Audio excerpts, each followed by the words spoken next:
यहाँ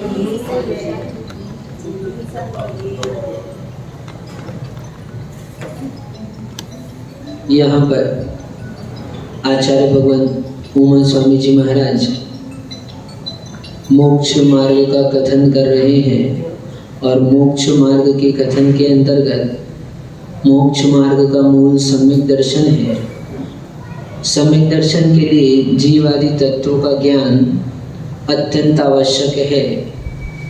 जीव और अजीव तत्वों को जानने के बाद यहाँ आश्रव तत्व की चर्चा चल रही थी। कल अपन ने अशुभ आश्रव देखे थे, बहुत सारे जीव और अजीव अधिकरण देखा था।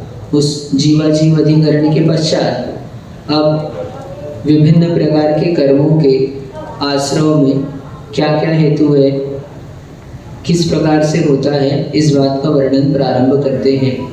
ज्ञानावरणी और दर्शनावरणी कर्म के आश्रव का कारण क्या है ये बताते हैं यहाँ पर।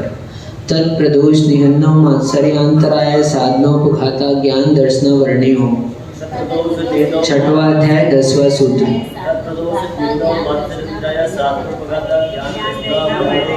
अब यहाँ पर ज्ञानावरणी और दर्शनावरणी कर्म के यूं तो समझो, जिस समय जीव आश्रव करता है वो सारे के सारे कर्म 7 कर्मों में विभक्त होते हैं, लेकिन किसी की मुख्यता होती है और शेष की गौणता होती है। तो उस विवक्षा में यहाँ पर एक कार्य करते समय सभी कर्म का आश्रय होने पर भी उस कार्य विशेष से बंधने वाले विशेष कर्म के कारण से यहाँ पर उसका भेद किया है।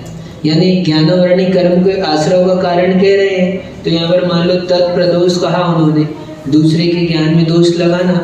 तो उस समय आप दोष लगाएंगे, उस समय आपको केवल ज्ञानावरणी कर्म का ही बंध नहीं होगा, बंध तो पूरे कर्मों का होगा, 7 कर्मों का, लेकिन ज्ञानावरणी कर्म की उसमें मुख्यता रहेगी।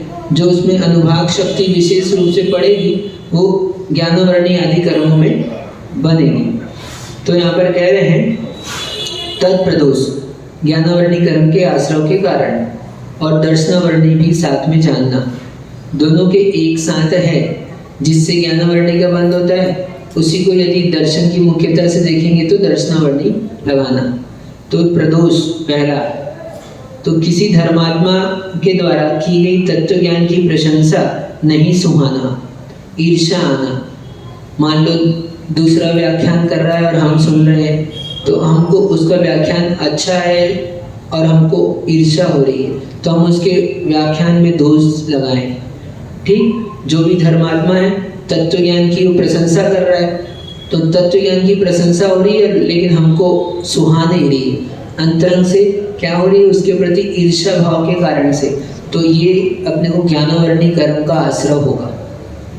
वहाँ पर निहन्नो, अपने को शास्त्र ज्ञान होते हुए भी किसी के पूछने पर कह देना कि नहीं जानते, तो ये निहन्नो दोष है। अपने को आता है लेकिन अपन ने इस भाव से नहीं बताया कि वो भी जान जाएगा, वो भी हमारे जैसा ज्ञानी हो जाएगा। ठीक, या फिर उसको बता देंगे तो वो आगे निकल जाएगा, या अन्य और कोई बात हो। ठीक, तो लेकिन परीक्षा के समय सुनो, परीक्षा के समय में ये नहीं लगेगा। परीक्षा के समय तो आप सबको स्वतंत्र रूप से अपनी अपनी परीक्षा देनी है, वहाँ पर बताओगे तो चोरी का दोष लगेगा, गुरु आज्ञा के उल्लंघन का दोष लगेगा। ठीक है, और कोई कहने लगे आपसे पूछ रहा है और बोलोगे नहीं बताएगा तो आप तुमको निहन्नों का दोष लगेगा। मान लो पड़ोसी ये पढ़ा है उसने, बोले देखो आता है तुमको फिर भी नहीं बता रहे हो, है ना, तो वहाँ पर नहीं लगाना है इसको। तो अपने को कोई चीज़ आती हो, शास्त्र संबंधी अपने को ज्ञान हो, कोई पूछ रहा है तो बता दो, और नहीं भी पूछ रहा, मान लो कोई गलत कर रहा है तो उसको प्यार से बता दो, प्रेम से बता दो। ठीक, मात्सर्य, अपने को शास्त्र ज्ञान होते हुए भी दूसरे को इसलिए नहीं बताना कि यदि वो जान जाएगा तो मेरे बराबर हो जाएगा, तो ये मात्सर्य भाव है। निहन्नों में तो छुपाया था, नहीं बता रहा था, और यहाँ पर इसलिए नहीं बता रहा है क्या कि मेरे से आगे मेरी बरोबरी कर लेगा, इस तरह का ज्ञान ऐसे नहीं बताना। मान लो आज कितने सारे लोग नहीं आए क्लास में, तो किसी ने पूछा है बताया क्या पढ़ा है आज, तो आप नहीं बता रहे, नहीं बताने के कारण क्या, अंतरंग में आपको इस तरह की भावना हो तो वो मात्सर्य के अंतर आएगा। आपको ऐसी भावना हो कि वो मुझसे श्रेष्ठ ना हो जाए, आपको ऐसी भावना हो कि वो मुझसे बराबर ना हो जाए, आपको ऐसी भावना हो कि अच्छा है इसको नहीं पता चलेगा तो ठीक है, ये नहीं जानेगा, फिर लोग हमको कहेंगे ज्ञानी, है ना, और हम उत्तर दे देंगे तो हम, तो इस तरह के भाव, जीव के नाना प्रकार के भाव होते हैं, तो उन भावों के कारण से, तो इस तरह मात्सर्य भाव में ज्ञानावरणी कर्म का बंध होता है। और अंतराय, किसी के ज्ञानाभ्यास में विघ्न डालना अंतराय है। कोई पढ़ रहा है और अपन ने पढ़ रहा है तो अपना काम कराने के लिए पहले पढ़ते हुए उसको छुड़वा दिया, 7 स्वाध्याय कर रहा है उसमें अंतराय डाल दिया, लाइट आदि बंद कर दी, ठीक है ना, या शास्त्र कल बताया था अपन ने छुपा के रख के गए शास्त्र में, मंदिर कल अपने को मिलेगा कल नहीं मिलेगा इस भावना से, लेकिन क्या होगा, दूसरे को पढ़ने में बाधा होगी, दूसरे को नहीं मिलेगा शास्त्र, तो अपने को अंतराय कर्म का बंध होगा। तो अंतराय, दूसरे के द्वारा प्रकाशित किए जाने वाले ज्ञान को रोक देना, ये है असाधना। अब ठीक, कोई दूसरा ज्ञान बता रहा है और हमने रोक दिया, नहीं बताओ, तुम नहीं बता रहे, नहीं तो असाधना हो गई। ज्ञान का प्रकाशन कर रहा है, ज्ञान का उद्घाटन कर रहा है वो, और हमने उसके प्रकाशन में बाधा डाल दी है। क्या माइक चल रहा है, माइक का तार निकाल दिया, हाँ कुछ ऐसा कर दिया गड़बड़ के भैया माइक ना चले, प्रकाशन ना हो, तो इस तरह का बात समझना। तो प्रदोष, निहन्नव, मात्सर्य, अंतराय, असाधन और उपघात। उपघात है प्रशस्त ज्ञान में दोष लगाना, उपघात है।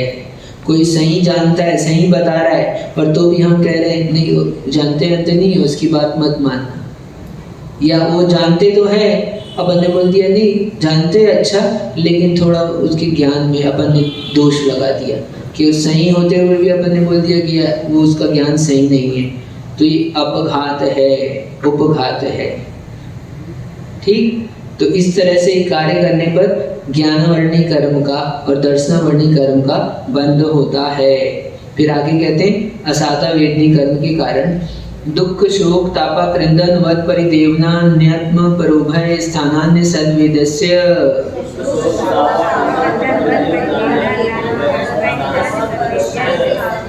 अपने विषय में या अन्य के विषय में दुख है, शोक है, ताप, आक्रंदन, वध, परिदेव, इन सब से अपने को असाता कर्म का आश्रय होता है। अपन कहते हैं ना क्या, असाता का उदय आ गया, यानी शरीर में क्लेश होता है, कष्ट होता है, तो असाता का बंध कैसे होता है, आश्रय कैसे होता है, तो दुख कर रहे हैं, दुख मना रहे हैं, दूसरा कोई कष्ट में है तो उसको देखकर या अपने कोई कष्ट में देखकर आपने पीड़ा रूप परिणामों को दुख कहते हैं। पीड़ा हो रही है, पीड़ित हो रहे, एक तो पीड़ा होना और एक पीड़ित होना, दोनों में अंतर है। ठीक है, पीड़ा होती है तो भी साम्य भाव शांति से सह रहा है। अब जैसे उपवास कर रहे हैं तो कष्ट नहीं हो रहा क्या इन लोगों को, भूखा रहने से कष्ट हो रहा कि नहीं हो रहा, लेकिन शांत होकर सह रहे हैं ना, तो साता वेदनी कर। और थोड़ा कष्ट है और आप अरे राम, हाँ क्या कह रहे हैं, जरा से सर दर्द हो गया तो पूरा घर सर पे उठा लिया। हाँ, तो दुख, दूसरे को दुखित करना भी, स्वयं दुखी होना भी, ये क्या है, असाता वेदनी के बंध का कारण है, आश्रय का कारण है। शोक, कोई अपना उपकारी है, अपना इष्टजन है, अपना पालन करता है या अपने कार्य करता है, उसका वियोग हो जाना, तो अंदर में जो मानसिक विकलता होती है उसको शोक कहते हैं। कोई देवलोक को प्राप्त हो जाता है, स्वर्गवास हो जाता है किसी का, तो व्यक्ति क्या करता है, शोक करता है। तो शोक करने से क्या होगा, जो मरने वाला था जिसका, उसका तो अन्य गति में जन्म हो गया, आपका इष्ट था वो तो अन्य जगह जन्म को प्राप्त हो गया, और आप यदि अब शोक करोगे तो आपको असाता वेदनी कर्म का आश्रय होगा। क्या करें तुम्हारे, नहीं करें तो लोग क्या कहेंगे, हाँ इसको कोई दुखी नहीं हुआ जानेगा, हाँ, तो अरे दूसरे को मत देखो, ठीक है, दुख हुआ, लेकिन आप फिर भी क्या है, शोक जो कोई भी करेगा उसको असाता वेदनी का आश्रय होगा नियम से। ताप, संसार में अपनी निंदा आदि के हो जाने पर संताप होता है। कोई निंदा कर रहा है और मन ही मन क्या होता है, अपने बहुत दुखित होते हैं। अपने बारे में यथवा तथवा प्रचार कर दिया किसी ने, तो अंदर में अपने को जो संक्लेश होता है, संताप होता है।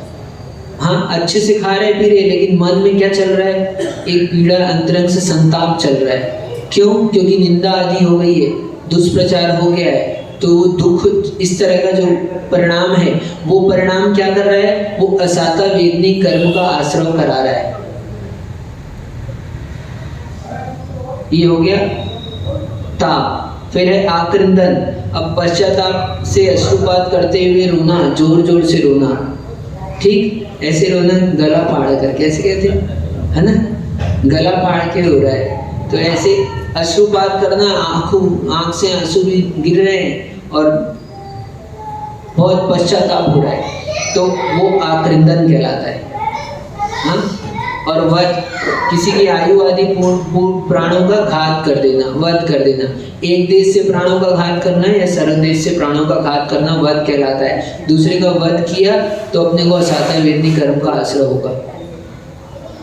कोई भी प्राणी हो, 2 इंद्रिय, 1 इंद्रिय से लेकर पंचेंद्रिय तक के समस्त प्राणी हैं, उनका किसी का वध कर देना, ठीक है, तो उससे असाता वेदनी कर्म का आश्रय होता है। और दूसरे का नहीं, स्वयं का भी कर लिया।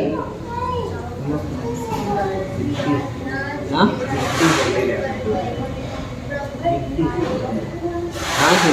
ठीक है ना, तो उसमें हमसे क्या पूछते हो, तो अच्छा है, उपवास किया है तो ये धर्म प्रभावना है ना, ठीक है। जवाब ये हाँ, आशीर्वाद है। कह रहे थे वध, तो वध करना, प्राणी के अपन दूसरे को पीड़ा पहुंचाते हैं, अपने को असाता का आश्रय होता है। आप सोचो, इसलिए अपने को अपन कष्ट से बचना चाहते हैं ना। अपने जीवन में कितना कष्ट होता है, लोग रोज बीमार हो रहे हैं, कुछ हो रहा है, क्या हो रहा है दुनिया भर का, तो अपन जितनी ज्यादा अहिंसा धर्म का पालन करेंगे, उतना अपनी असाता साता में बदलती जाएगी। और जितना ज्यादा अपन अविवेकपूर्ण कार्य करेंगे, जीवों का वध होगा, हिंसा होगी, तो अपनी असाता बढ़ती जाएगी, अपना कष्ट बढ़ता जाएगा। तो इसलिए आपको असाता का उदय चल रहा है, आप जीव दया का पालन करो। एक जगह की घटना है, पंडित जी एक बार बता रहे थे कि एक महिला को बहुत पीड़ा थी, कष्ट था, तो पंडित जी ने उपचार बताया। उसका क्या बताया अपनी तरफ से, कि बोले तुम एक काम करना, तुम मछली बाजार में जाना और वहाँ कोई जीवित मछली दिख जाए, मतलब तो उसको तुम खरीद कर जीवन दान देना, पानी में डाल देना। तो महिला पहले बहुत उसको कष्ट होता था, बहुत परेशानी होती थी, तो उसको जब वो ये कार्य करने लगी तो कितने जीवों का प्राणों की रक्षा हुई। तो ऐसे उसने जब ये काम किया तो उसके अब स्वतः ही उसका स्वास्थ्य लाभ हुआ उसको, और जो बहुत बड़ी बीमारी थी वो बीमारी भी उसकी नष्ट हो गई। क्यों हो गई? दूसरों के प्राणों की रक्षा की, दूसरों के प्राण बचाए, प्राण दान दिया, सबसे बड़ा दान अभय दान उसने दिया, ऐसा कार्य किया, तो उसको उसकी असाता किस में बदल गई? साता में बदल गई। इसलिए जितनी ज्यादा अहिंसा धर्म का पालन करोगे, उतना कष्ट असाता साता में बदल जाएगा। तो वध करने से इसलिए असाता वेदनी कर्म का, हाँ, तो उससे पाप लगता है अपने को। उनके घर हैं, पहले से ऐसे सुरक्षा रखो, रोज सफाई करो। रोज एक बार आप झाड़ू फेर दोगे ना, तो वहां पर नहीं होंगे जी। इस स्थान पर होते हैं जब आप महीनों से नहीं देखो, एक बार में नहीं बनाते कोई वो लोग स्थान। चाहे 1 इंद्रिय हो, चाहे 2 इंद्रिय हो, चाहे 3 इंद्रिय, ये मकड़ी, ये कबूतर आदि होते हैं ना, घर में घोंसला बना लिए, अब आप क्या करो, कैसे हटाओगे? अब हटाओगे तो पाप लगेगा। तो घोंसला क्यों बनाया उन्होंने? वो एक दिन में नहीं बनाते, वो आकर पहले 15 दिनों तक, महीनों तक उस स्थान को देखते हैं, वॉच करते हैं कि ये हमारे योग्य है कि नहीं है। यहाँ पर कोई, हाँ, तो अपन अपना इसलिए कहते हैं जितनी आवश्यकता हो उतना स्थान आदि सब रखो, उतने ही कार्य, उतने ही क्षेत्र में कार्य करो। तो आप रेगुलर यदि इस बात का ध्यान रखेंगे तो वहाँ पर वो जीव नहीं उत्पन्न हो पाएंगे। और अपन ही उपेक्षित कर देते हैं, छोड़ दिया महीनों से, तो अब जीव होना है और अब जीव होंगे तो अब आप करोगे तो आपको डबल दोष लगेगा। एक तो इतने दिन तक ध्यान नहीं दिया और अब उन जीवों को आप उस स्थान से हटाओगे, निकालोगे, भगाओगे या अन्य कोई कार्य करोगे, हाँ, तो उनका वध होगा, तो अपने को असाता वेदनी कर्म का आश्रय होगा। अनजाने में कल आया था, तीव्र मंद ज्ञाता ज्ञात भावाधिकरण वीर विशेषेभ्य तद विशेषः, जान करके और अज्ञान भाव से प्रमादवश आप करोगे तो उसमें वैसा दोष लगेगा। दोष तो लगेगा, लेकिन कर्म बंध, कर्म का उसका अपना अलग अलग हिसाब है। जैसे जैसे भाव रहेंगे, जैसे जैसे कार्य होंगे, वैसे वैसे पाप का बंध होगा। क्या कोर्ट में होता है ना, एक व्यक्ति ने, आप देखते हो, एक व्यक्ति ने एक व्यक्ति को मारा, तो मारा तो उसको क्या हो गया, फांसी की सजा हो गई। एक व्यक्ति और था, उसने भी मारा, क्या हुआ उसको उम्र कैद हो गई, फांसी की सजा नहीं हुई। एक था और मारा, उसने भी मारा, उसको क्या हुआ, तो उसको फिर तो अलग अलग तरह का कि आपके परिणाम कैसे हैं, इंटेंशन क्या है अंदर में, भाव कैसे हैं। तो तीव्र भाव है कि इसको छोड़ूंगा नहीं, संकल्प पूर्वक मार रहे हैं हिंसा में, तो तीव्र पाप का बन गया। और आपने ध्यान नहीं रखा, आपके मारने के भाव नहीं थे, लेकिन ये तो बात आपकी है ना कि आपको ध्यान रखना चाहिए था। जैसे हमारे प्राण हैं वैसे अन्य जीवों के प्राण हैं, तो आपको उसके प्राणों का ध्यान रखना चाहिए था और कार्य करना चाहिए था, और आपने वैसा नहीं किया तो आपको दोष लगेगा। तो अज्ञान से भी बंध है ना, ज्ञात भाव और अज्ञात भाव। कल बताया था अज्ञात भाव मतलब तो वध, यानी प्राणियों के प्राणों का घात करने से असाता वेदनी का आश्रय होता है। और परिदेवन, अत्यंत दुखी होकर करुणाजनक रुदन करना परिदेवन कहलाता है। क्या खूब आंसू टपक रहे और हाथ पैर पटक कर रो रहे बहुत अधिक, तो उससे अधिक असाता एक कर्म का आश्रय होता है। इसलिए इन कार्यों से अपने को बचना चाहिए। यदि भी शोक दुख आदि, ये सब जो है ना दुख का ही भेद है।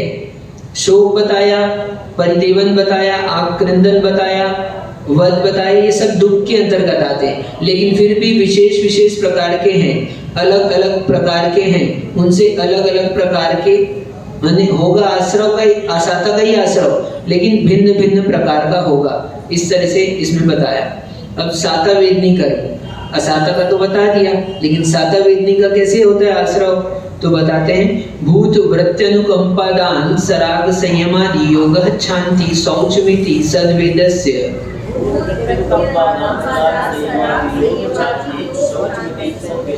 ये साता वेदनी कर्म के आश्रव के कारण है। पहला भूत अनुकंपा, दूसरे भूत का मतलब होता है प्राणी, जो जीवन जीता है, यानी जीव भूत कहलाते हैं। संसार के प्राणी, सभी प्राणी क्या भूत संज्ञा को प्राप्त हैं। तो उन प्राणियों के ऊपर अनुकंपा करना, केवल अपने रिश्तेदार नहीं, अपने परिवार के लोग नहीं, कोई भी हो, संसार के समस्त प्राणी एक इंद्रिय से लेकर पंचेंद्रिय जीवों तक हम उनके ऊपर दया करते हैं, अनुकंपा करते हैं, तो साता वेदनी कर्म का आश्रय होता है। अब अपन शांति धारा पढ़ते हैं कि नहीं पढ़ते, भावना भाते हैं कि संसार के समस्त प्राणी सुखी हो, सब सुख से जिए, उनको कोई कष्ट ना हो, तो अपने को भावना भाने से क्या होता है, तो साता वेदनी कर्म का आश्रय होता है। दूसरा व्यक्ति कष्ट में है और हम उसका कष्ट दूर हो जाए ऐसे भाव करते हैं, तो हमको साता वेदनी कर्म का, आप कितना कर पा रहे हैं उसके स्वयं के कर्म उसके साथ में जितना हो या ना हो, लेकिन आपने भावना तो बनाई, तो आपने जो भाव किए हैं उससे आपको साता वेदनी कर्म का आश्रय होगा। तो प्राणियों पर दया करने पर, कौन से प्राणी पर, सभी प्राणी पर दया करने पर, और व्रति अनुकंपा, दूसरा भूत प्राणियों पर और व्रतियों पर विशेष, यानी व्रती है, अणुव्रती है, महाव्रती है, इनके ऊपर भी दया, इनके ऊपर दया करना चाहिए क्या? हाँ, तो इनके व्रतों का आचरण हो, व्रतों का पालन हो, इस तरह उनको कष्ट ना हो आदि, उनके सेवा की आपने, जो वैयावृत्ति आदि कार्य किए, उससे आपको क्या होगा? सातवेदनी कर्म का आश्रय होगा। और वास्तव में यदि किसी साधु को कष्ट है, पर हमने स्वयं ने इस बात का अनुभव किया है कि अपन साधु के कष्ट को दूर करते हैं तो अपना कष्ट दूर हो जाता है। कैसे हो गया? तो अपने असाधा का उदय था और अपने असाधा चल रही थी, अपन ने वैयावृत्ति आदि कार्य किए तो अपनी वो असाधा साता रूप में संक्रमित हो गई। वो कर्म थे पाप कर्म पुण्य रूप में संक्रमित हो गए, या फिर उनकी अनुभाग शक्ति कम हो गई। तो इस तरह भूत प्राणियों पर, व्रतियों पर अनुकंपा करने से, दया करने से अपने को साता वेदनी का आश्रय होता है। और किससे होता है? और दान करने से क्या होता है? दान करने से भी साता का उदय आता है, साता कर्म का आश्रय होता है। दान निज और पर के हित के लिए, ऐसा नहीं, दान का मतलब क्या है इसमें आखिरी में बताने वाले, दान क्या है विशेष रूप से, तो अपने और पर के कल्याण के लिए कोई भी चीज हो, दान हो, ऐसा नहीं होता। जिसमें अपना कल्याण हो और जिसमें जिसको दान दे रहे हैं उसका कल्याण हो, उसकी ऐसी भावना हो, तो कल्याण की भावना से जो आप द्रव्य का त्याग करते हैं वो दान कहलाता है। ठीक, तो दान हुआ। फिर कहते हैं सराग संयम। सराग संयम से भी साता वेदनी कर्म का आश्रय होता है। सराग संयम क्या है? तो इंद्रिय संयम और प्राणी संयम दो प्रकार का बताया था आप लोगों को संयम के दिन। षटकाय के जीवों की रक्षा हो, षटकाय के जीवों की हिंसा ना हो, इसलिए अशुभ प्रवृत्ति का त्याग करना संयम। पांच इंद्रिय के विषय और छठवां मन, इनके विषयों पे अति आसक्त नहीं होना, उन विषयों का त्याग करना, वो क्या है? इंद्रिय संयम। तो इंद्रिय संयम और प्राणी संयम जब ये राग के साथ होता है, पांच इंद्रिय और मन के विषय से विरक्त होना और छह काय के जीवों की हिंसा ना करने को संयम कहते हैं। ठीक है, और राग सहित संयम को सराग संयम कहते हैं। हम लोगों के पास में कौन सा संयम है अभी? हम सभी कौन से संयमी है? सराग संयमी। आप लोगों के पास संयम है क्या? ये लोग हैं, इनके पास में एक देश संयम, अणुव्रत। ठीक, तो ये कौन से संयमी है? ये सराग संयमी है। तो सराग संयम का पालन करने से कुछ नहीं करो आप, क्या कुछ भी मत करो, केवल अपने व्रतों का पालन करो, आपको सहज साता का निरंतर आश्रय होगा प्रति समय। इसलिए व्रत लेने से क्या होता है? असंख्यात, आगे के अध्याय में बताएंगे, असंख्यात गुण श्रेणी कर्म की निर्जरा होती है। और निरंतर क्या किया आपने? केवल व्रत लिया है और व्रत लेने मात्र से साता का आश्रय हो, सहज रूप से साता। बता नहीं रहे थे वो, संजय में बता रहे थे जिनकी स्थिति कैसी थी माता जी की, अम्मा की, लेकिन व्रतों का धारण किया, क्या हुआ? कैसे स्वस्थ हो गई? 2 साल तक, 2 दिन जीने वाली 2 साल तक कैसे जी गई? व्रतों को स्वीकार करने मात्र से ही असाता साता रूप संक्रमित हो जाती है, साता का आश्रय चालू हो जाता है। तो ये कार्य होते हैं। तो संयम से भी क्या होता है? सराग संयम से साता वेदनी कर्म का आश्रय होता है। और योग, इन सबको मनोयोग पूर्वक अच्छी तरह धारण करना, ये योग का मतलब है। यहाँ पर ये जो कार्य कर रहे हैं ना, ऐसे नहीं दिखावे के लिए, क्या फोटो खिंचवाने के लिए नहीं, पेपर में छपवाने के लिए नहीं, अंतरंग से भाव हो आपके कि जीवों पर दया हो, हाँ, प्राणियों की रक्षा हो, व्रतियों पर अनुकंपा हो, संयम का पालन करें। दूसरे को दिखाने के लिए संयम का पालन नहीं करना, अपने लिए करना पालन, जीवों की रक्षा के लिए पालन करना। तो ये अंतरंग भाव के साथ करेंगे तो वो हुआ योग। और शांति, क्रोध आदि कषाय के अभाव को शांति कहते हैं। शांत रहना, क्रोध कषाय आदि नहीं करना, तो अपने को कुछ नहीं, दूसरा गाली दे रहा है, आप शांत बैठे हो, आप सोचो क्या क्या हो रहा है, आप भी बोलने लगते तो असाता का आश्रय होता आपको, हाँ, और आप शांति से सहन कर रहे हो। दूसरा कष्ट पहुंचा रहा है, आप शांति से सहन कर रहे हो, आपको साता का आश्रय हो रहा है। क्या हो रहा है कि कब तक सहन करें?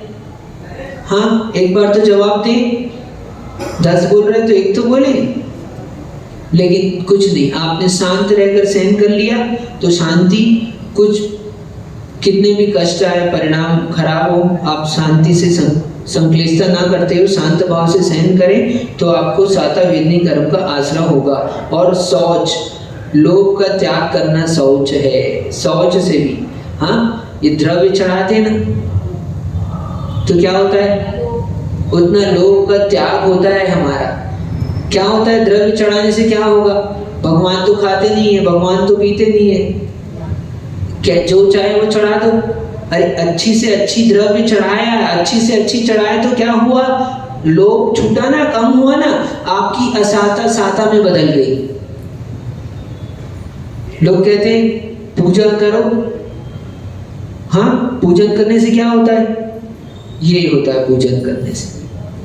ये कर्म का सिद्धांत देखो, ऐसे भगवान की पूजन की तो पूजन करोगे तो खाली हाथ नहीं करोगे, कुछ द्रव्य समर्पित करोगे तो द्रव्य का त्याग करोगे, उतनी लोभ कषाय छूटेगी, और लोभ कषाय छूटेगी तो अपने आप ही पुण्य का आश्रय, साता का आश्रय, सब आश्रय होगा, सब कार्य व्यवस्थित हो जाएगा। जिनेंद्र भगवान की पूजन से बड़ा कोई श्रेष्ठ कार्य नहीं होता। श्रावकों के लिए दान और पूजा कहा गया है।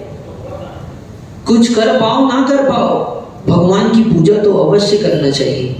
पद्मनंदी महाराज थे, उन्होंने हमको पूजा का नियम दिया था। वो आहार तब लेते थे जब कोई पूजन अभिषेक का नियम ले, प्रतिदिन का, ऐसा नहीं 7 दिन में 1 दिन,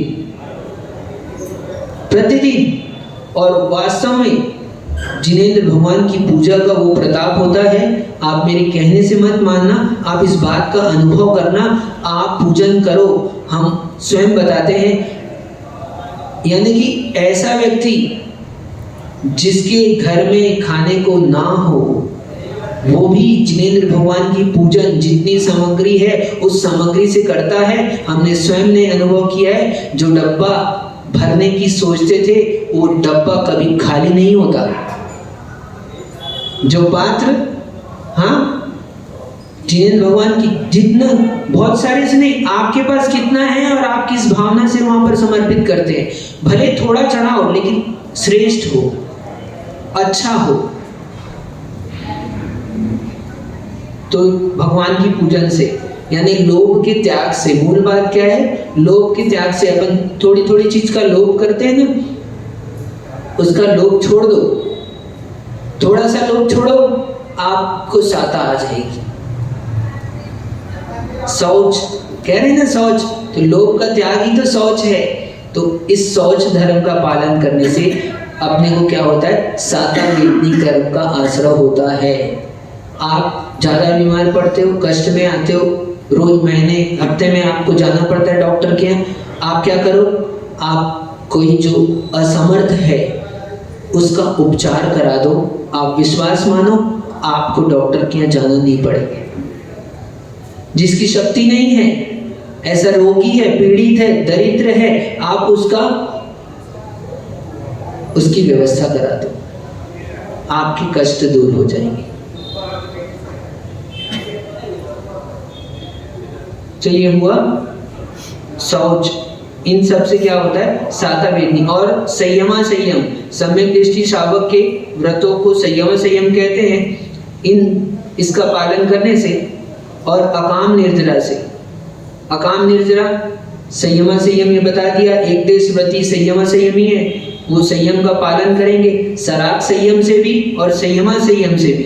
ठीक, इससे क्या होता है, साता वेदनी कर्म का आश्रय होता है। और अकाम निर्जरा, अपनी इच्छा नहीं है, परवश से भोगना पड़ रहा है ना, अपना मन नहीं है लेकिन मजबूरी में अब बंद कर दिए तो लेकिन उसमें कब होगा साता का आश्रव? जेल में बंद है, खाने को नहीं मिल रहा है, लेकिन परिणाम यदि संक्लेश करोगे तो असाता का आश्रय होगा। और अब मिल तो रानी है, अब यहाँ पर बैठना है, 2 घंटे तो बैठना ही है, तो भी त्याग कर दिया बंद। और त्याग नहीं भी किया तो शांत भाव से सहन कर रहे हैं पर अवस्था से, इसको अकाम निर्जरा कहते हैं। पर के वश होकर सहन कर रहे हैं, हाँ, इस तरह। तो अपनी इच्छा ना होने पर भी पर वश से कष्ट सहना, कष्ट को सहना, लेकिन कष्ट से दुखी होंगे तो नहीं होगा।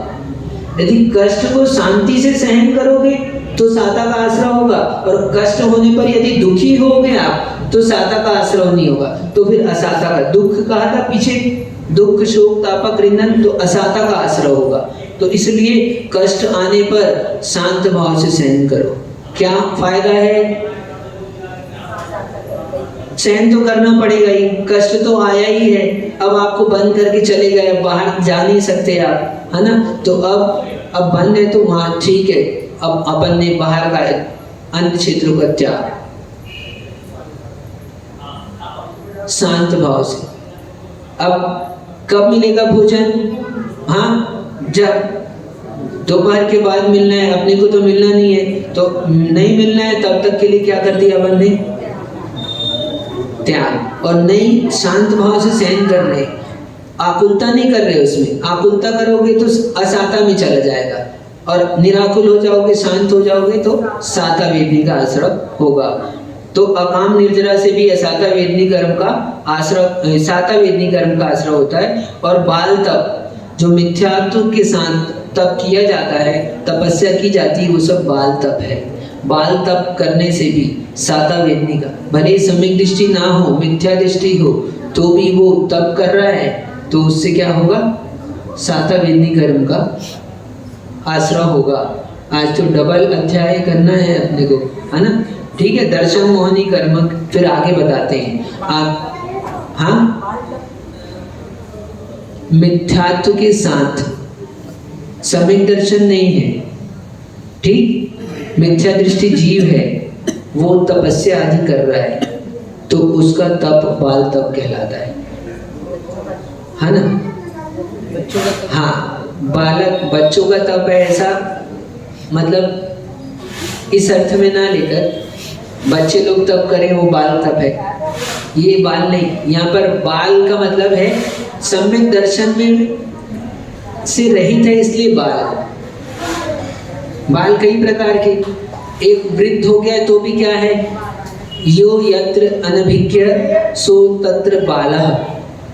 जो जिसको नहीं जानता है, उस विषय में अज्ञानी है, उसको उस विषय में बाल कहेंगे। ठीक है, खाना बनाने नहीं आता इनको, तो ये क्या है? खाना बनाने में बाल है। हाँ, उस काम को नहीं जानते तो ये क्या हो गया? उस काम में बाल हो गए। तो यहाँ पर क्या है? सम्यक दर्शन को नहीं जानता है, सम्यक दृष्टि नहीं है, मिथ्यात्व से युक्त है, इसलिए वो क्या है? बाल है। अब वृद्ध हो, उम्र की बात नहीं है यहाँ पर, भले ही वृद्ध हो, भले ही बूढ़ा हो गया हो, लेकिन व्रतों का आचरण कर रहा है, तपस्या कर रहा है, लेकिन मिथ्यात्व के साथ में है, इसलिए क्या है? बाल तप कहलाएगा। तो बाल तप से क्या होता है? साता वेदनी कर्म का आश्रय होता है। आगे दर्शन मोहनी का आश्रय कहते हैं, ये बहुत अच्छे से समझना है, बहुत विशेष। सबसे संसार में भ्रमण का मूल कारण मोहनी कर्म है। हमारे कर्म बंध का मूल कारण मोहनी कर्म है, और मोहनी कर्म में दर्शन मोहनी कर्म, अनादिकाल से हम मिथ्यात्व में हैं, तो दर्शन मोहनी कर्म की महिमा है। तो ये दर्शन मोहनी कर्म का आश्रय कैसे होता है? तो ये बता रहे हैं, केवली श्रुत संग धर्म देवा वर्ण वादो दर्शन मोहस्य।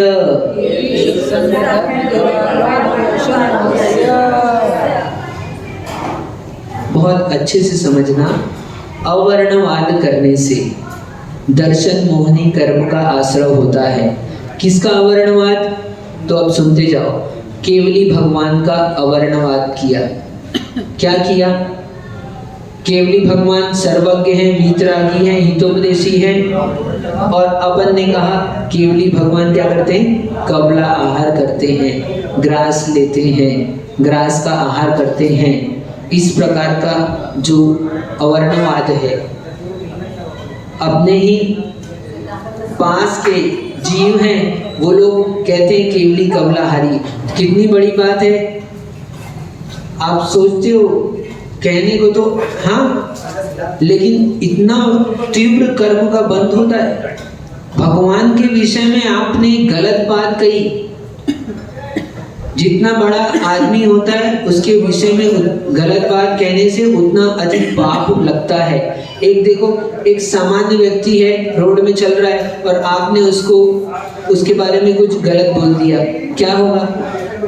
कोई थोड़ा झगड़ा होगा, बात खत्म हो जाएगी। और मान लो अब वो पुलिस का आदमी है, चलो मान लो नेता है, आपको पता नहीं था, आप जानते नहीं थे, नेता है, मिनिस्टर है, और आपने उसके बारे में गलत सलत बोल दिया, तो अब क्या होगा? और अब मान लो चलो प्रधानमंत्री है और प्रधानमंत्री के बारे में अब आपने गलत बोला, तो क्या होगा? कितने लोग आपके विरोध में खड़े हो जाएंगे। एक सामान्य आदमी के लिए बोला था तो कोई बात नहीं थी, एक दो जना है, बात खत्म हो गई। कोई एक समूह का लीडर है, उसके लिए बोला तो पूरा समूह आ जाएगा। प्रधानमंत्री के लिए बोलोगे गलत बात तो पूरा का पूरा देश आ जाएगा। तो ये तीन लोग के नाथ हैं, ये केवली भगवान, और इनके बारे में गलत बात बोलना, इसका मतलब आपको तीव्र कर्म का बंध होना है। 70 कोड़ा कोड़ी सागर तक का बंध होता है दर्शन मोहिनी। आगे कर्मों की स्थिति आएगी जब बंध के प्रकरण में, तब बताएंगे। तो ये समझना, तो किसका अवर्णवाद? यानी किसी में जिसमें जो दोष नहीं है उस दोष को लगाना, उस दोष को कहना, ये अवर्णवाद कहलाता है। तो केवली भगवान आहार नहीं करते और ये तो आहार एक दृष्टांत दिया, ऐसे अन्य कोई भी बात बोलेंगे आप उनके बारे में जो वो कार्य नहीं करते हैं, 18 दोषों से रहित हैं, उनको सदोष बताना, ये क्या है? ये अवर्णवाद है। तो केवली भगवान का अवर्णवाद, ठीक। और शुद्ध का अवर्णवाद शास्त्र में, अब शास्त्र में क्या है? मांस भक्षण का विधान है, ऐसा कहना ये शुद्ध का अवर्णवाद है। कितना अच्छा भक्ति से तुम चढ़ा रहे हो, बहुत बढ़िया आशीर्वाद है। लेकिन ऐसा करो काम कि किसी का ना हो बाधा, ठीक है ना? दर्शन करो ऐसे कि पीछे वाले को भी दर्शन हो जाए। अर्घ चढ़ाओ ऐसे कि दूसरे को कष्ट ना हो, ठीक। तो श्रुत का अवर्णवाद, यानी श्रुत में जो कार्य नहीं लिखा है, हाँ शास्त्र में लिखा, शास्त्र में लिखा है कि मांस भक्षण, लेकिन आपने कह दिया शास्त्र में लिखा है, तो आपने शुद्ध का अवर्णवाद कर दिया। आपको ज्ञानवर्णी कर्म का ही होगा और यहाँ पर ये दर्शन मोहनी का बंध होगा। तीव्र अनंत भाव मिथ्यात्व में बिताने पड़ेंगे अपने। तो शुद्ध का अवर्णवाद करना, ऐसे शास्त्र में की कोई भी बात है और आप कल बताया था 25 क्रिया, उससे ही समझ उसको भी इसके अंतर्गत ले लेना। तो शुद्ध का अपन अवर्णवाद करें, जो बात शास्त्र में नहीं लिखी है उसको शास्त्र की कहकर आपने दूसरे से करवा दी, वो भी शुद्ध का अवर्णवाद। और शास्त्र में जो नहीं लिखा उसको कहें तो, और लिखा हुआ है उसका निषेध करें तो भी अवर्णवाद। दोनों तरह से समझना। तो शास्त्र में मांस भक्षण आदि का विधान है ऐसा कहोगे तो श्रुत का अवर्णवाद होगा। फिर संघ का अवर्णवाद, ये बहुत संभल कर सुनना। उन साधुओं में दोष लगाना संघ अवर्णवाद है। अपने को नहीं पता साधु के बारे में, साधु के बारे में कभी प्रशंसा के वाक्य हो तो बोल लो, निंदा के वाक्य हो अपन ने देख भी लिए तो शांत उपगोहन अंग का पालन करना चाहिए। लेकिन आपने ये तो यहाँ क्या करें, यहाँ तो अवर्णवाद की बात चली, जो दोष नहीं है वो दोष लगा रहे हैं आप, तो आप संघ का अवर्णवाद कहलाएगा। साधु के संबंध में यदवा तदवा बातें कहना, बहुत सावधान रहना चाहिए अपने को इस संबंध में। तो क्या अपन ने कई बहुत बार होता है, देखा नहीं है, 4 लोगों से सुना है तो पहले से मन में बना लिया हमारे यहाँ तो वो महाराज आए भी नहीं है, लेकिन हमने सुन के रखा है। अब वो आए तो अपन पहले से वैसा दिमाग में बनाकर बैठकर देखते हैं उनको। आप देखो तो साधु क्या हैं, कैसे हैं, कैसी चर्या है, हाँ, उसके बाद कहो कुछ भी बात हो तो। और कहना भी काय को, अपने को स्थितिकरण उपगोहन करना चाहिए, स्थितिकरण भी करना चाहिए, और नहीं होता है तो शांत रहना चाहिए। लेकिन आप अवर्णवाद करोगे तो तीव्र दर्शन मोहनी कर्म का बंद होगा। मिथ्यात्व में रहना पड़ेगा, अनंत संसार में घूमना पड़ेगा। मिथ्यात्व का मतलब ही होता है अनंत। अनंतानुबंधी कषाय होती है ना, तो क्या मतलब है उसका? अनंत का अनुबंध कराए। अनंत का अनुबंध मतलब क्या है? मिथ्यात्व के साथ में, मिथ्यात्व को ही अनंत कहते हैं। तो अनंत संसार हो जाएगा। तो उन साधुओं में दोष लगाना, शूद्र है, मलिन है, निर्लज्ज है इत्यादि कहना, इस संघ का अवर्णवाद है। तो केवली यानी देव, शास्त्र, गुरु तीनों भी आ गए। और धर्म का अवर्णवाद, अब चत्तारी शरणम रहते, 4 रहते, तो धर्म का अवर्णवाद अलग से कहा इन्होंने। धर्म का जिनेंद्र भगवान के द्वारा कहे हुए धर्म में कुछ भी गुण नहीं है, इनके सेवन करने वाले को असुर होंगे। कोई जिन धर्म का पालन करता है, अपन ने द्वेष से क्या की दिया, मत करो पालन।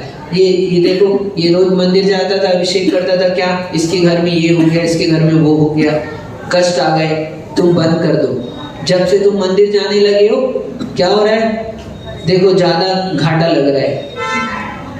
हाँ, तुम अभिषेक करना चालू कर दिया तुमने, तब से देखो तुम्हारा ज्यादा नुकसान हो रहा है, स्वास्थ्य खराब हो रहा है। जिस दिन से मंदिर में तुम आ रहे हो, उस दिन से ऐसा हो रहा है। तो अपन ने धर्म का, अरे धर्म से अच्छा होता है कि बुरा होता है बताओ? और कोई भी बुरा कार्य धर्म से कैसे हो सकता है? तो ऐसा कभी सोचना भी मत, दिमाग में भी मत लाना, और कहना भी मत किसी से। तो ये धर्म का अवर्णवाद है।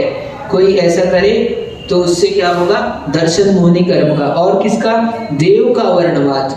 4 निकाय के देव होते हैं, तो देव क्या करते हैं? देव मदिरा पीते हैं।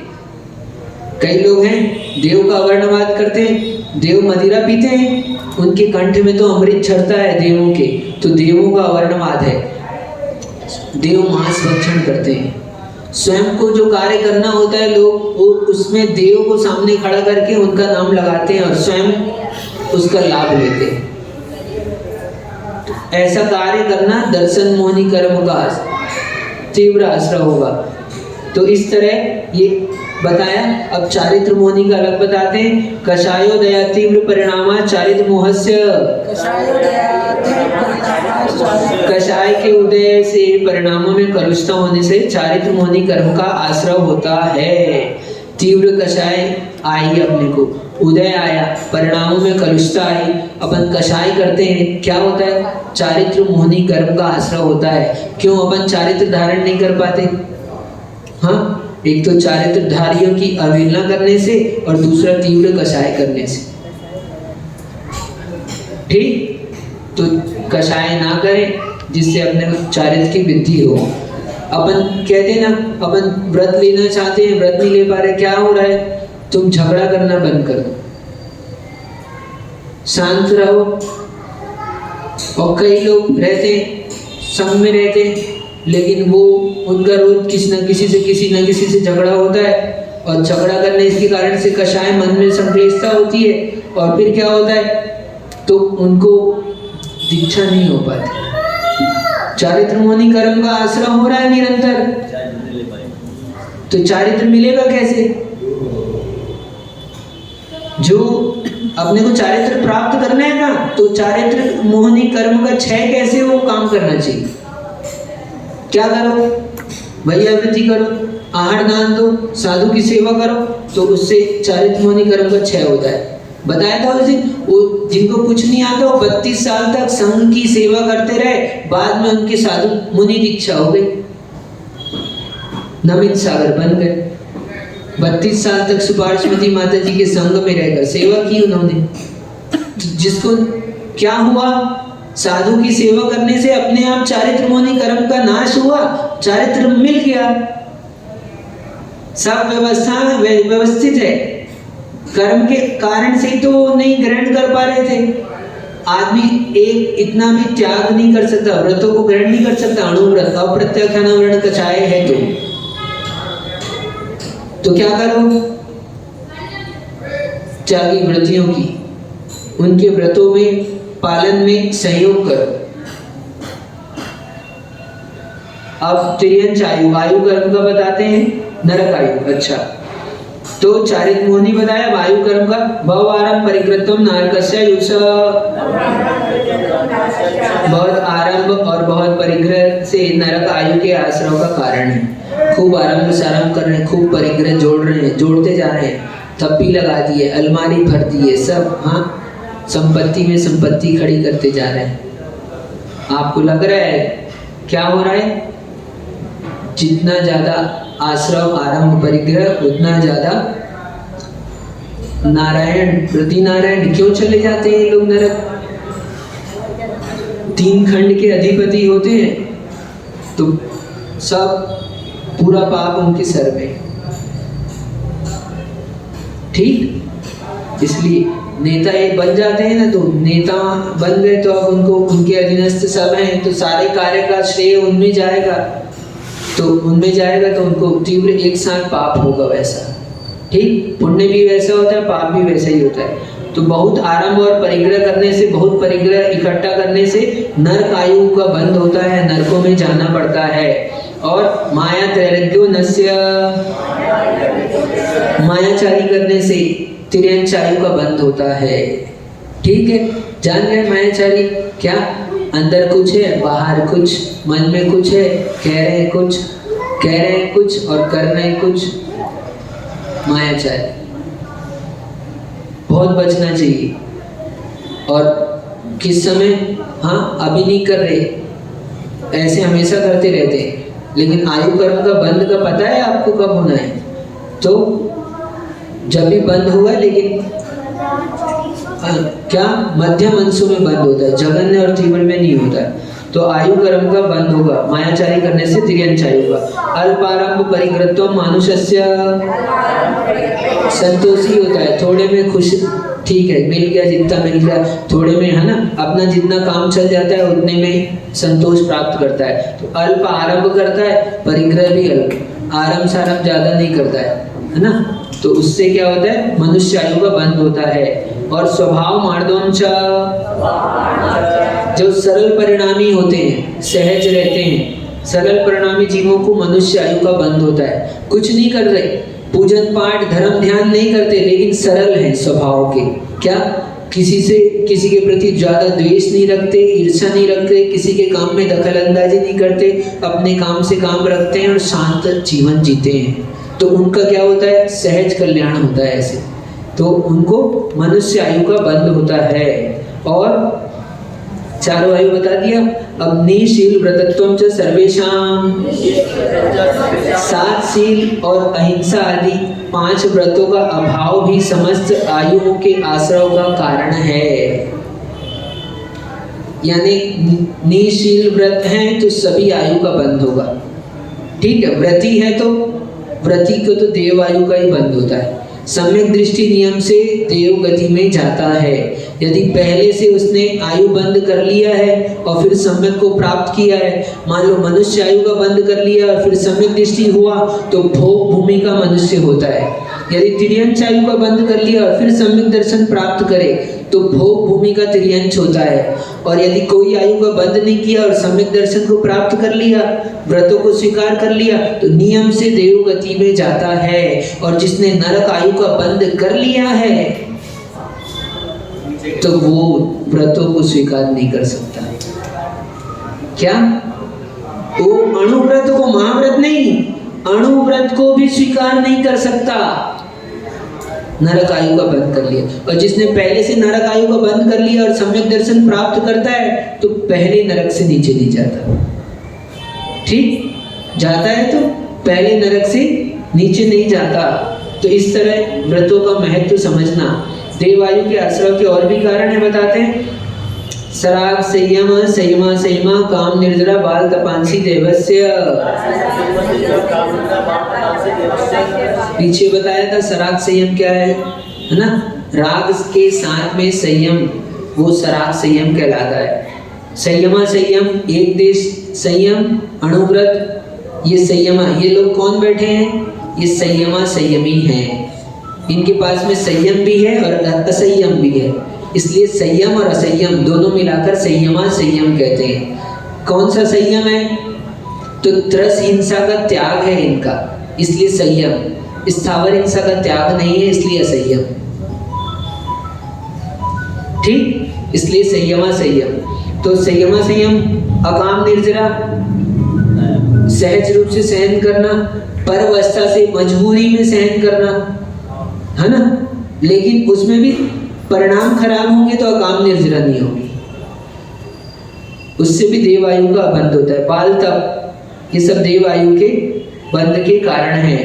देवायु के और भी बंध का कारण है तो सम्यक्त्वम च, सम्यक दर्शन भी देवायु के बंध का कारण है। सम्यक दर्शन प्राप्त कर लिया तो नियम से देवायु का ही बंध होता है।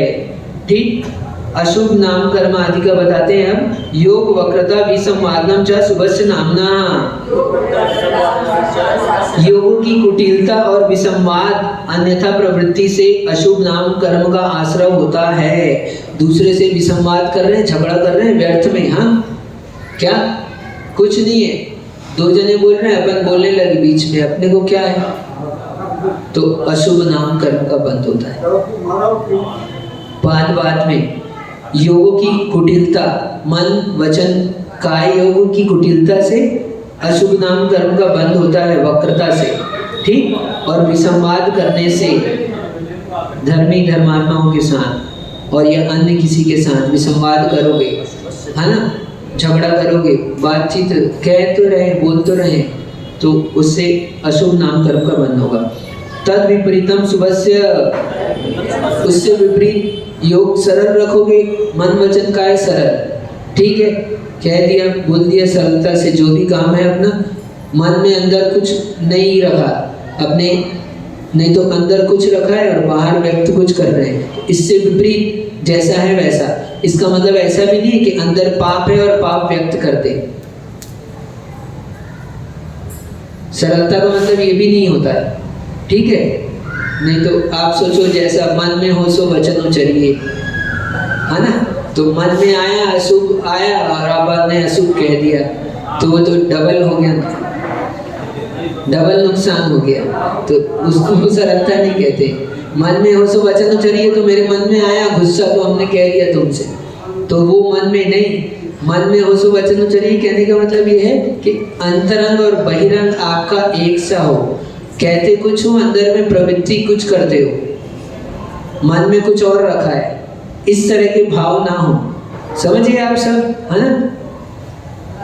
मन नहीं है बैठने का, तो भी बैठे हैं, तो फिर कह रहे हैं पूछ लिया तो ठीक है बैठे, बोल नहीं अच्छे मन से बैठे हैं, हम तो मन से बैठे, तो फिर वो समझ लेना मायाचारी का दोष लग जाए।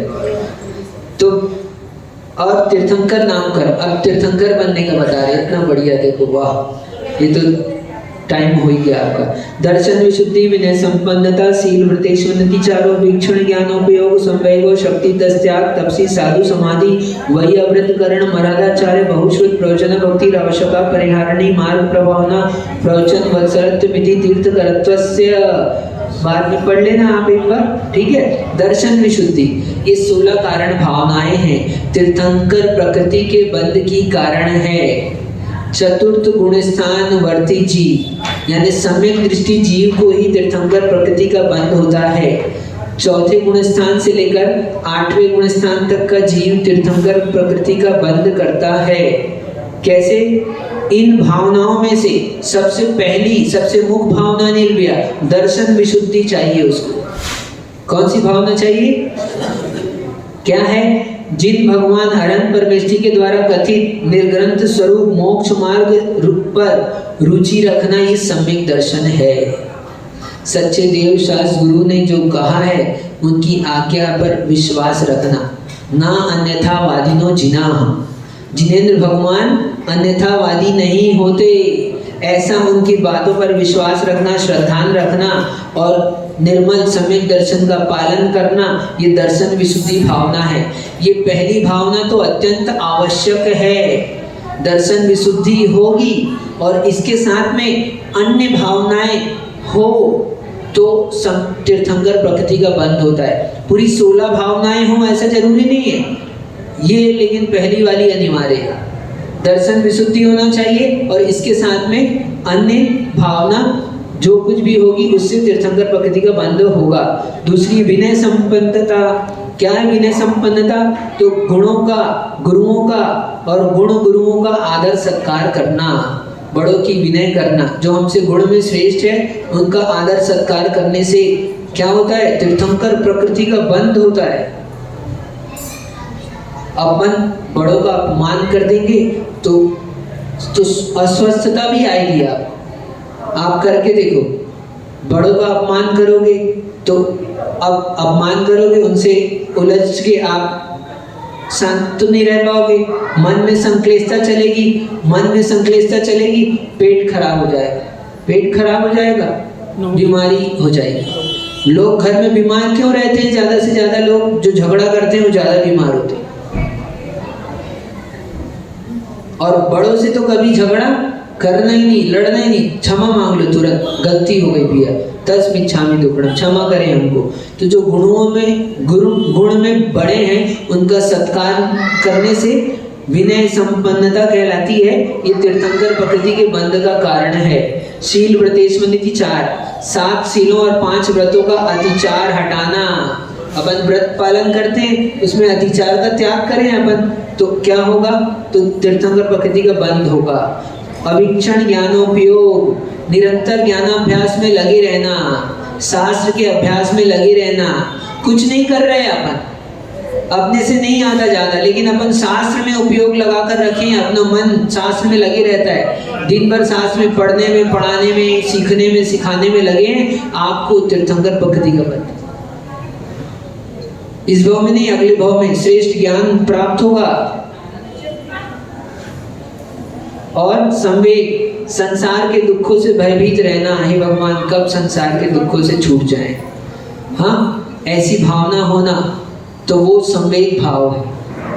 लोगों को तो ये भी नहीं हो पाता है संवेग, संसार के दुख मालूम नहीं होते, संसार में तो सुख ही मालूम होता है। घर में सुख है ना? क्यों है? हाँ बहुत सुख है भाई, वाह। इसलिए भयभीत नहीं होते महाराज हम तो, भयभीत तो मोक्ष मार्ग से होते हैं। अरे इतना नियम कैसे पालन करेंगे? कौन, हाँ दीक्षा ले लेंगे तो कौन हार कर आएगा? हाँ तो भयभीत होते हैं मोक्ष मार्ग में, तो उससे काम नहीं चलेगा। तो शक्ति तस त्याग और यथाशक्ति दान देना। देखो ये भी दान देने से तीर्थंकर बन रहे, बताओ कैसे?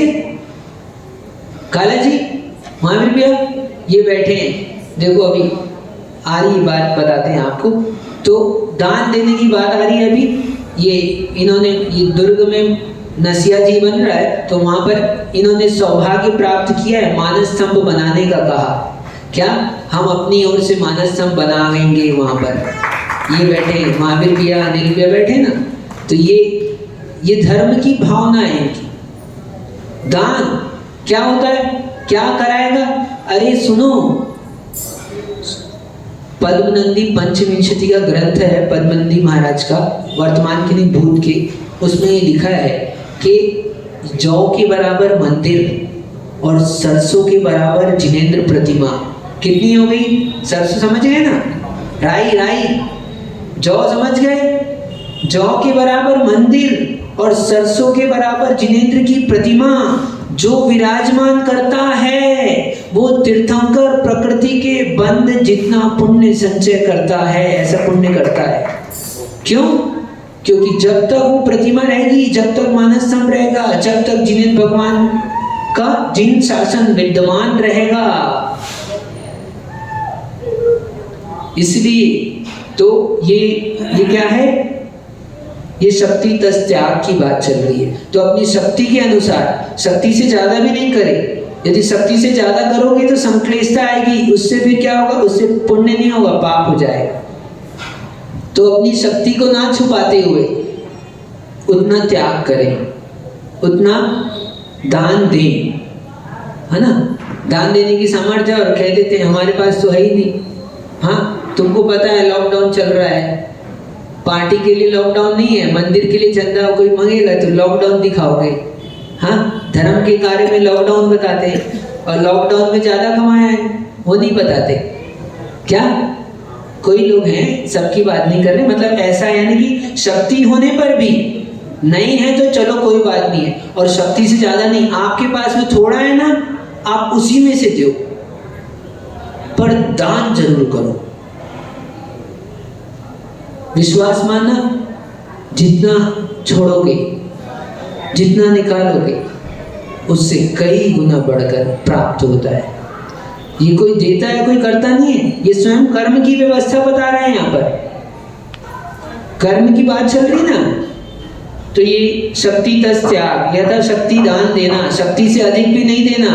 हाँ, आपकी नहीं है सामर्थ्य और आपने ले ली गोली जबरदस्ती 1 लाख की, और अब मंत्री जी पीछे लगे हैं आपके, भैया इतने दिन हो गए, 1 साल हो गए, 2 साल हो गए, 3 साल हो गए, तो आप रोज क्या है, अब तो मंदिर भी जाना बंद कर दिया अपन ने। क्यों? अरे जाएंगे तो देख लेगा, तो मांगेगा कोई तो और पाप होगा, तो इसलिए ज्यादा भी नहीं करना। शक्ति से ज्यादा दान देना नहीं, और शक्ति को छुपाना नहीं, कम भी मत देना। शक्ति 10 तप और उपवास आदि करना है, देखा देगी, ये 10 कर ले तो हम भी कर लो। हाँ, नहीं, उपवास भी तप नहीं करना, अंतर में परिणाम खराब होंगे तो उपवास का फल विपरीत हो जाएगा। तो शक्ति तस तप ये भी क्या है, तीर्थंकर प्रकृति के बंध का कारण है। और साधु समाधि और साधु के तप में उपस्थित विघ्न को दूर करना, उनकी संयम की रक्षा करना, ये साधु समाधि की भावना है। कैसे भी उनको कोई कष्ट हुआ हो, पीड़ा हुई हो, अस्वस्थता हुई हो, तो उनकी अस्वस्थता को दूर करने के लिए यथासंभव प्रयास करना, जो कार्य बंद पड़े वो कार्य करना, उपस्थित होना। हाँ, आज 97 में हम आचार्य विशुद्ध सागर महाराज जी का दुर्ग में चातुर्मास हुआ था, और ये महावीर दादा बैठे हैं ना, क्या इनका एक ही काम, इनको ज्यादा शास्त्रवाद समझ नहीं आता, ये केवल सबसे सुबह दरवाजा खटखटाते थे, और एक ही काम इनका, महाराज का कमंडल भरना। अपन तो आजकल क्या है, अपन आजकल व्यवस्था जमाना बदल गया, तो अपन तो लगा देते हैं आदमी, लेकिन ये दादा स्वयं आते थे, कुएं से पानी छाना, गर्म किया, और अपना काम है महाराज का कमंडल भरना, और चलो महाराज शौच के लिए चलो, लेके चलते थे। ये दादा है, हम लोग देखते थे, हम जाते थे ना, तो ये दादा का यही काम था, ये महावीर जी काला बैठे ये काम करते थे। और हम लोग विराट नगर का विहार हुआ, 15 साधु थे विहार करने वाले, एक भी श्रावक हमारे साथ में वहां पर, राजस्थान में पहली बार प्रवेश था, ज्यादा कोई जानता वानता नहीं था, ले जाने वाले जो थे वहां भी विराट नगर में 4 थोड़े से घर की समाज थी, तो उस विहार में कौन था हमारे साथ में? कोई नहीं था, ये दादा पूरा चले हमारे साथ। एक ही काम इनका, महाराज का कमंडल पकड़ो, महाराज की सेवा करो। बोले महाराज शास्त्र, बोले हमको नहीं समझता, जब नहीं आता, अपने को एक ही काम आता है। ये थे, इनके साथ में धूपचंद जी और इनके साथ में राजमल जी पांड्या, ये दुर्ग के इन लोगों ने ही बहुत, हम तो इनका उपकार मानते हैं। देखो, इनकी प्रशंसा नहीं कर रहे हैं, क्यों? ये लोग ही आचार्य भगवान विशुद्ध सागर महाराज को छतरपुर से विहार कराकर दुर्ग में लाए थे, और उनका दुर्ग में चातुर्मास कराया था, तो हम महाराज से तब जुड़ पाए। ये लोग महाराज को नहीं लाते तो हमको कैसे लाभ मिलता? हम यहाँ होते क्या? तो हम यहाँ पर बैठे हैं तो उसमें इनका हाथ है क्या, इसलिए इनकी बात कर रहे हैं। तो साधु की वैयावृत्ति सेवा, ये क्या है? ये साधु समाधि की वैयावृत्तिकरण, ये सब तीर्थंकर प्रकृति के बंध का कारण है। वैयावृत्ति करना, रोग वृद्ध साधु की। अब युवा साधु में अच्छी बातें करना जानते हैं, प्रवचन करना जानते हैं, तो आप तो आ गए, सेवा में भीड़ लग गई, अनेक बहुत सारे लोग आ गए। और अब बुजुर्ग महाराज आ जाए, कोई कौन कराए इनका चातुर्मास? बोले इनका तो अगले गांव में कराओ। हाँ, और महाराज आपका चातुर्मास अगला, बोले अगला भी यही हो। हाँ, तो ऐसा नहीं, वृद्ध साधु हो, असमर्थ हो, असक्षम हो, नहीं जानते हो, तो भी उनकी सेवा करना। इस मामले में इंदौर नगर की प्रशंसा करनी चाहिए। सिमंदर सागर महाराज थे, 105 वर्ष के महाराज। हम स्वयं, उनकी समाधि हमारे सामने हुई है। तो उन महाराज की 105 वर्ष की उम्र में, लेकिन मैं सोचता था महाराज इंदौर में क्यों? वो महाराज इंदौर में रहते थे और इतने 105 वर्ष की वृद्ध अवस्था में भी जहाँ चलते वलते ना बनता हो, फिर भी एक कॉलोनी में थोड़ी दिन रहते थे, फिर दूसरे कॉलोनी में जाते थे। वो धर्म नगरी इंदौर है, वहाँ पर वो जाते थे। वो हर एक जगह उनको उनकी वैयावृत्ति होती थी। कोई साधु नहीं था उनके साथ में, कोई नहीं था, लेकिन उनके श्रावक ही उनकी चर्या का पालन कराते थे। वो कितने बीमार पड़ गए, अस्वस्थ हो गए, तो भी वहाँ एक न एक श्रावक हर एक कॉलोनी में ऐसा ऐसा था जो साधु की सेवा करता है। इसलिए हम कहते हैं धर्म नगरी इंदौर।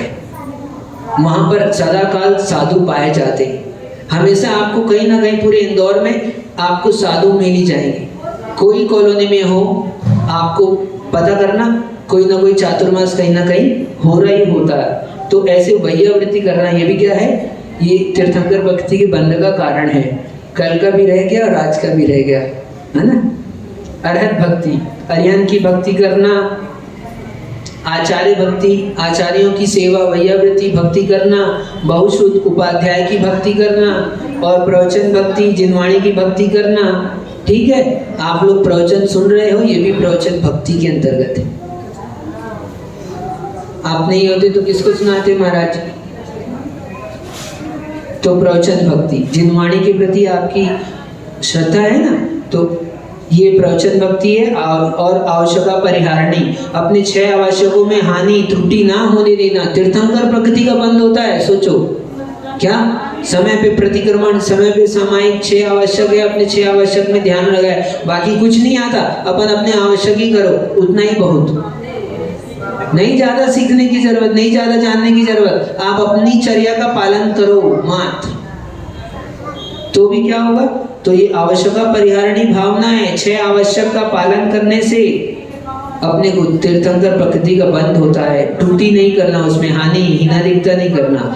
और मार्ग प्रभावना, सुनो अभी ये है ना, अभी गए थे मार्ग प्रभावना के, जिन शासन की प्रभावना हो, प्रकाशन हो, भगवान का जुलूस निकले तो कौन जाए? 4-5 आदमी ले आओ किराए के झंडा पकड़ने वाले, है ना। ठीक है, अरे जिनेंद्र भगवान के शासन की ध्वजा है।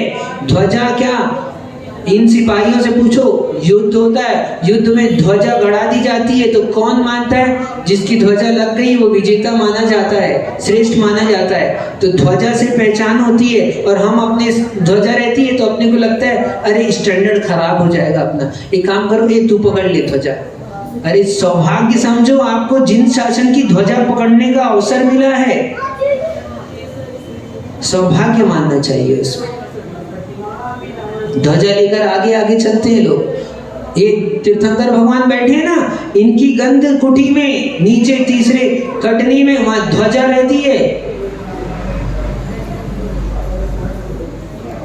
अष्टप्रातिहार आदि जो है उसमें नीचे सर्वानी अक्ष होता है, उसके ऊपर ध्वजा भूमि, ध्वजा रहती है समोसरण में, वहाँ गंधकुटी में भी ध्वजा रहती है।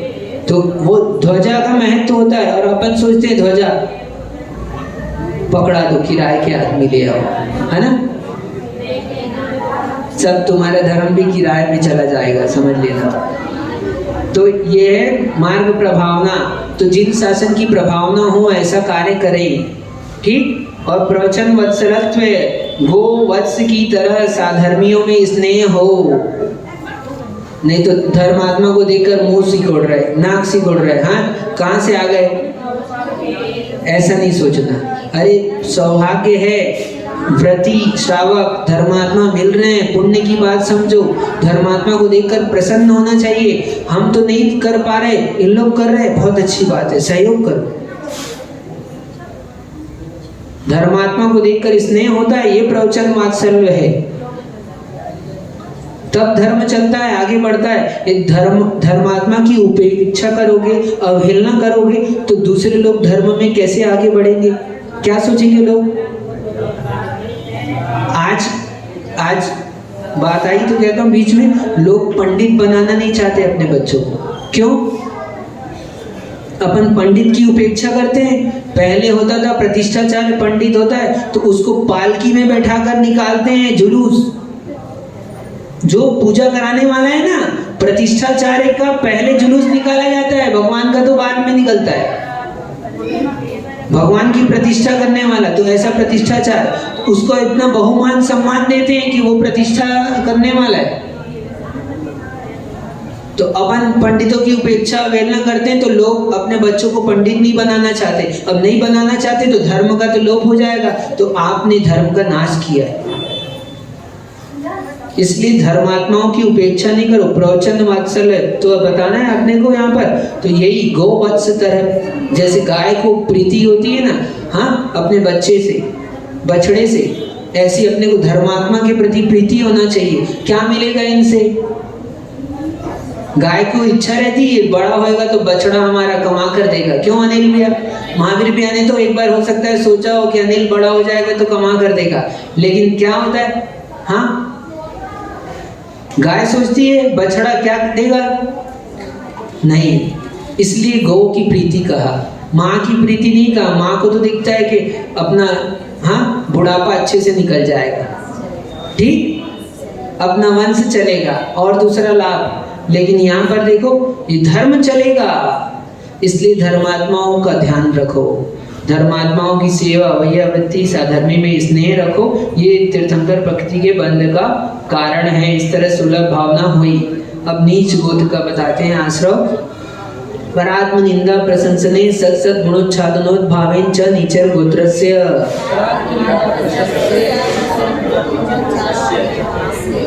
दूसरों की निंदा करना, बताएं कहें, अब रहने दो, समय हो गया महाराज। दूसरों की निंदा करने से और अपनी प्रशंसा, अपनी बड़ाई कर रहे, स्वयं अपने मियाँ मिट्ठू बनना, है ना, ठीक है। तो अपनी प्रशंसा कर रहे, अरे मैंने तो ये काम किया, यहाँ गया तो वहाँ, वहाँ गया तो वहाँ, ये काम कराया, वो काम कराया, ये किया, वो किया। तो अपनी प्रशंसा अपने मुख से करोगे तो नीच गोत्र का आश्रय होगा, बंद होगा। और दूसरे की प्रशंसा करोगे, इससे, हाँ, दूसरे की निंदा करोगे तो नीच गोत्र का बंद होगा। कोई काम करे तो इस तरह समझना, ठीक, ये हो गया। इसके बाद इसी का ठीक विपरीत, इससे विपरीत क्या है? दूसरे की प्रशंसा करना। अरे किसी ने अच्छा काम किया, धर्मात्मा है, एक उपवास भी किया, भी अच्छा किया, हाँ, किसी के मान लो नहीं थी शक्ति सामर्थ्य, तो अपन इससे तो बना ही नहीं, इसने तो गला दी उपवास। अपन उपवास कर रहे हैं, अपने से नहीं होने वाला। अब आपकी शक्ति, आप देखो, अब उपवास करोगे आप नहीं कर पाओगे। तो इसलिए दूसरे के क्या प्रशंसा करो। जो अच्छा धर्म का काम करता है, प्रशंसा करोगे, धर्म में आगे बढ़ेगा। श्रेष्ठ कार्य की प्रशंसा करो। तो दूसरों की प्रशंसा करना और अपनी निंदा करना, अपन इसे उल्टा करते हैं तो नीच गोत्र का, और ये काम करते हैं तो उच्च गोत्र का बंद होता है, ठीक। उच्च गोत्र मिलेगा तब तो देव शास्त्र गुरु सानिध्य मिल पाएगा, तब तो सब, हाँ, तब आप आत्मा का कल्याण कर पाओगे। और नीच गोत्र का बंद हो गया तो फिर जाओगे नीची गतियों में, और फिर सब सुनो क्या होता है। विघ्न करण मंत्रायस्य, विघ्न करने से, ठीक है, विघ्न करती है पूजन में, दान में, पढ़ने में, स्वाध्याय में, ये विघ्न करते। थोड़ा सा किया अपन ने तो अंतराय कर्म का बंद हो गया। अपन इतना कुछ करते हैं फिर बार बार अंतराय क्यों आता है? हाँ, तो अंतराय कर्म के कारण, अंतराय कर्म का उदय, ठीक। तो विघ्न नहीं करना किसी के कार्य में, उसके कार्य में हो सके तो सहयोग करो। धर्म का कार्य अच्छा कार्य है तो सहयोग करो, विघ्न तो भूल कर भी मत करो। और धर्म की कार्य में तो बिल्कुल भी, मैं तो बार बार बोलता हूँ इस बात को कि कहीं पे धर्म का कार्य हो रहा हो, आपको नहीं सुहाता आप चुपचाप पीछे चले जाओ, नहीं सुहाता मत आओ। लेकिन आपने विघ्न किया धर्म के काम में, इसका मतलब आप गए काम से। सीधी सीधी भाषा में कहूँ क्या, गए काम से समझ लेना। देव शास्त्र गुरु तो अंतराय कर्म का बंद होता है, इस तरह समझना। अब ये 7वां अध्याय। हाँ, अब वो तो जैसी सरकार की जैसी व्यवस्था थी, शासन के विरुद्ध भी नहीं चलना पड़ता अपने को। अभी 7वां अध्याय है, अब कल पढ़ेंगे तो विचार करेंगे इसमें, है ना। पढ़ लें, चलो कर दे रहे हैं सूत्र, ठीक है। ये भी आश्रव है। अभी तक अशुभ आश्रव देखा ना, तो अब टेंशन मत लो, अशुभ अपना गया। अब शुभ कैसे आता है, तो अपन वो काम करते हैं। क्या करें भैया, चलो आ जाओ। हिंसा निरतिस्तेय ब्रह्म परिग्रह्यो विरतिर्व्रताम। हिंसा, झूठ, चोरी, कुशील और परिग्रह, इन 5 पापों से विरक्त होना। क्या, अंतरंग से विरक्त होने को व्रत कहा। ऐसा नहीं कि प्रतिमा ले ली और अंदर में आसक्ति बनी हुई है, अंदर से विरक्ति नहीं है। विरक्ति नहीं है तो प्रतिमा हम 1 दे दें या 10 दे दें। विरक्ति नहीं है तो कोई संयम भी नहीं, कुछ भी नहीं। विरक्ति होना व्रत है। यदि विरक्ति है तो व्रत, और आसक्ति है तो अव्रत। 5 पापों में विरक्त, हिंसा से विरक्त, झूठ से विरक्त, चोरी से, कुशील से और परिग्रह से। परिग्रह में तो आसक्ति मालूम पड़ती है, तो विरक्ति कहाँ है। तो विरक्ति नहीं है तो व्रत नहीं है। अपने को सोचना चाहिए, अरे जितना कम हो सके कम होता है, और कम में कम करना चाहता है। जिसको विरक्ति होती है वो क्या करता है, हाँ, दूर जाता है ना। तो विरक्ति हुई है तो छोड़ता है। कैसे छोड़ रहे हैं, क्यों छोड़ा आप लोगों ने, हाँ, विरक्ति हुई 5 पापों से तो छोड़ पाए।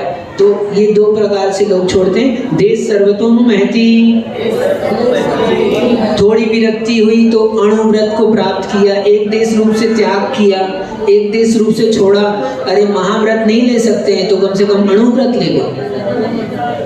घर में रहकर, गृहस्थ में रहकर अणुव्रतों का पालन करो, मनुष्य जीवन का सार है।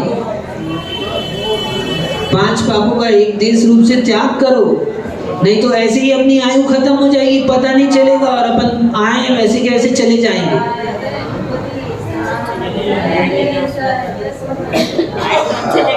हाँ, आए तो हाँ, पुण्य के, पूर्व के पुण्य से आ तो गए अच्छी जगह, और अब नहीं किया तो फिर गए काम से। फिर कब मिलेगा मनुष्य भाव। इतनी दुर्लभ मनुष्य पर्याय, उच्च कुल, देव शास्त्र गुरु का सानिध्य, ये मौका, ये 10 लक्षण में कितने लोग बेचारे कह रहे थे हमसे, महाराज हम चूक गए, महाराज हम चूक गए। लोग, आप लोग कोई उपवास वाले को देखकर कितने लोग, किसी ने पहले उपवास कर लिया, बोले महाराज हमसे गलती हो गई, हाँ हम भी 10 करते।